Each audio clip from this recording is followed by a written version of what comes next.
Bonjour, je suis Delphine Zanelli. Bienvenue dans le podcast L'entreprise de demain, le podcast de tous les bâtisseurs du futur du travail. Celles et ceux qui le vivent, le créent, le questionnent et chaque jour le réinventent.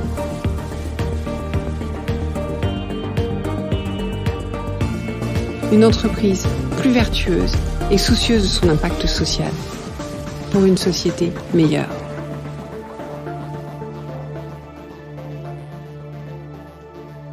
Bonjour, bienvenue dans ce nouvel épisode. En forme ? J'adore lire vos retours sur le podcast. Merci d'avoir pris le temps de répondre au questionnaire. Et pour les autres, le lien est toujours dans les notes de l'épisode. Pensez-y, ça m'encourage. Les étoiles et commentaires aussi, mais ça vous le savez déjà. Je vous prépare par ailleurs un nouveau calendrier de l'Avent qui sera accessible sur LinkedIn et Instagram, sur mes profils perso Delphine Zanelli, ainsi que sur la page LinkedIn du podcast. Je vais y partager comme l'an dernier des conseils des invités du podcast pour 2022, mais cette année j'aimerais aussi ajouter les vôtres, chères auditrices et auditeurs. Partant ? Ce sont des conseils très simples issus de vos pratiques et dont vous souhaiteriez faire bénéficier les auditrices et auditeurs.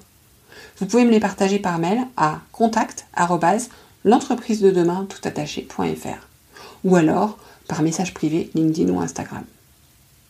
Bon, comme promis, Frédéric Desrosiers nous livre aujourd'hui les étapes pour créer une communauté interne. Un vrai cadeau parce que le fruit de plusieurs années d'expérimentation, du concret, de l'éprouvé, de l'actionnable, sans usine à gaz, comme on aime par ici. Écoutons-la.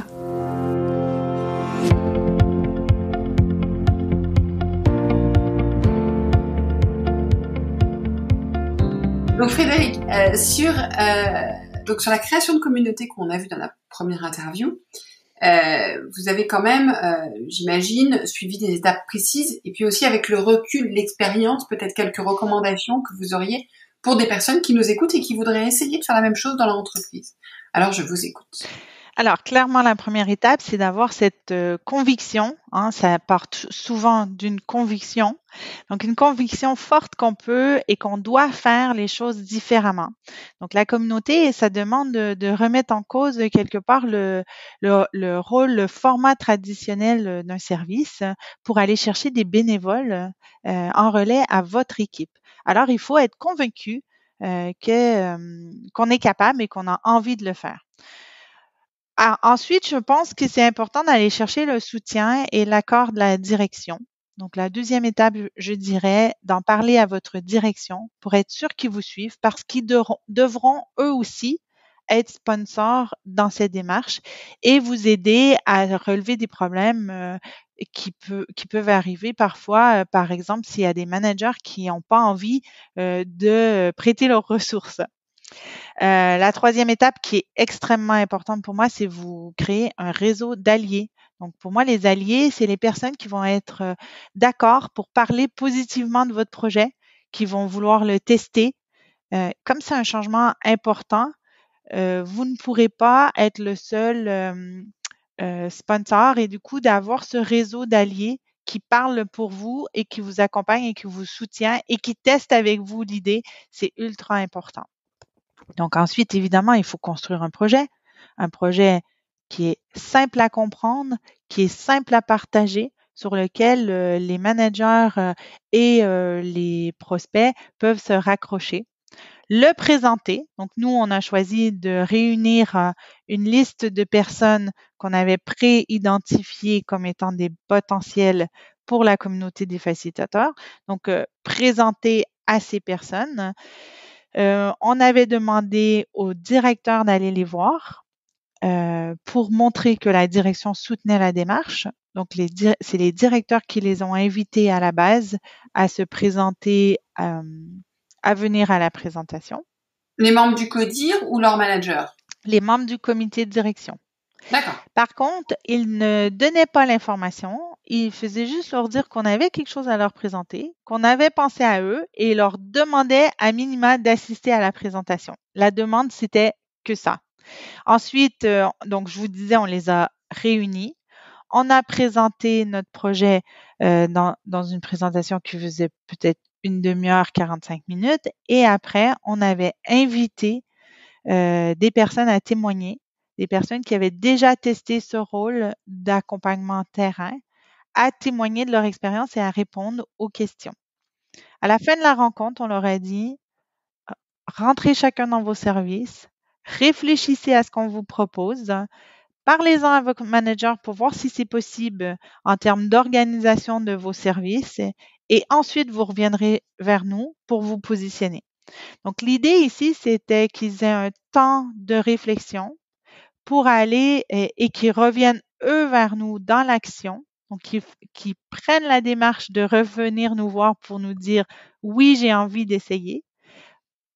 Et ça nous permettait d'avoir un engagement qui était beaucoup plus fort, en fait. Un engagement réfléchi et dans l'action. Et quelque part, c'est eux qui sont allés le vendre à leur propre manager, en fait, une fois qu'ils étaient convaincus. Et voilà, une fois qu'ils avaient posé toutes leurs questions, qu'ils avaient échangé avec nos témoins, ils ont été capables d'aller voir leur manager et leur dire, moi, j'ai vraiment envie d'essayer. Qu'est-ce que tu en penses? Est-ce que c'est possible? Donc, clairement, c'est des discussions qui doivent avoir lieu dans des services assez matures avec des gens assez matures. Aussi, le choix qu'on a fait chez UJTech, notre conviction de commencer avec les facilitateurs, c'est aussi que le problème de charge, il était au niveau de l'accompagnement managérial. Ce n'est pas nécessairement la façon la plus simple de se lancer parce que les indicateurs de performance sont plus difficiles à recueillir dans ce contexte-là. Donc, si vous avez des inquiétudes sur votre capacité à le faire, c'est peut-être plus facile de se lancer sur des sujets traditionnels de gestion de projet, d'amélioration continue, où dans nos organisations traditionnelles, on arrive à avoir des indicateurs qu'on connaît mieux, comme tous nos indicateurs opérationnels d'amélioration de la performance, tout ça. Donc, il faut vraiment faire un choix stratégique sur votre première communauté, le sujet qu'elle doit porter. Et aussi un choix stratégique, j'entends, sur les personnes que vous avez envie d'avoir comme facilitateurs, parce que vous avez pris des gens qui à la fois étaient à même de piloter, de faire ça, mais aussi des gens qui avaient peut-être un manager que vous saviez appétent pour les laisser faire. Vous n'êtes pas allé chercher non plus des gens dans des services où il y aurait eu des managers totalement braqués sur ce genre de pratique, j'imagine. Alors, cette première communauté, effectivement, on s'est autorisé à courtiser des profils spécifiques, mais je vous dirais que j'ai eu 2-3 personnes qui n'avaient pas été sollicitées à la base, qui sont venues me voir pour me dire, j'ai entendu parler que tu lançais ce projet des communautés, ça m'intéresse, est-ce que je peux en faire partie? Et là, j'étais vraiment très contente. J'avais l'impression d'avoir tout gagné. Du coup, ils en ont fait partie et ils sont encore aujourd'hui très engagés dans cette communauté. Comment, Frédéric, vous gérez la frustration? Parce que vous avez dit que cette communauté, la première communauté, vous l'avez pas ouverte. Comment vous gérez? Il y a deux choses. Un, comment vous avez maintenu des gens dedans? Parce que vous avez dit que quelques personnes sont parties, mais comment vous maintenez actifs sur la durée? Et deux, comment vous avez géré les frustrations de ceux qui n'ont pas pu venir? OK.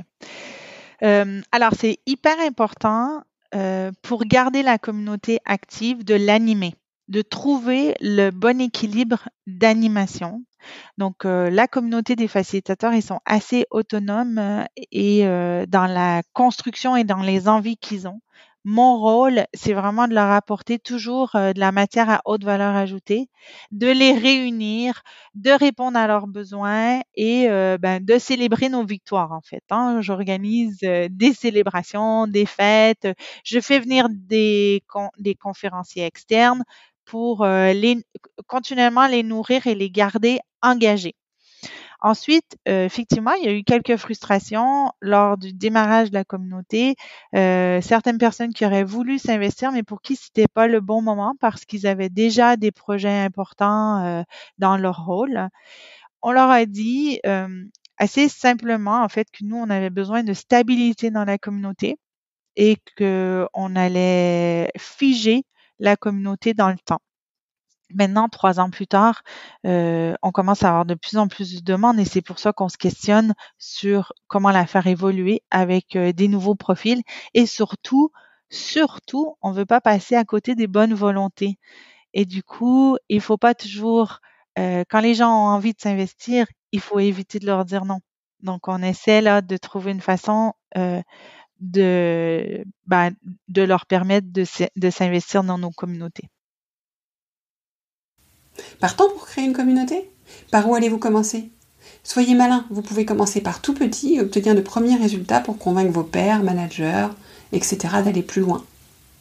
Souvenez-vous ce que Philippe Zilberstein nous partageait dans l'épisode 11 de la saison 3, l'importance des petites victoires pour la transformation. J'y crois vraiment, je l'ai largement expérimenté, c'est même ma botte secrète. Allez, à vos communautés et à bientôt.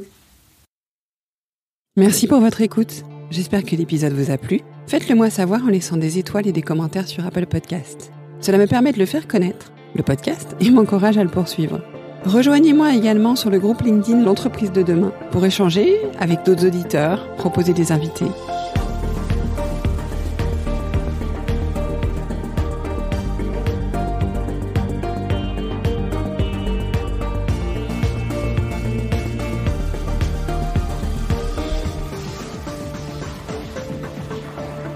Je vous donne rendez-vous jeudi prochain pour un nouvel épisode. Cette série est produite par Delphine Zanelli et Ose Masterclass. Réalisation sonore Cyril Carillon et au micro Delphine Zanelli.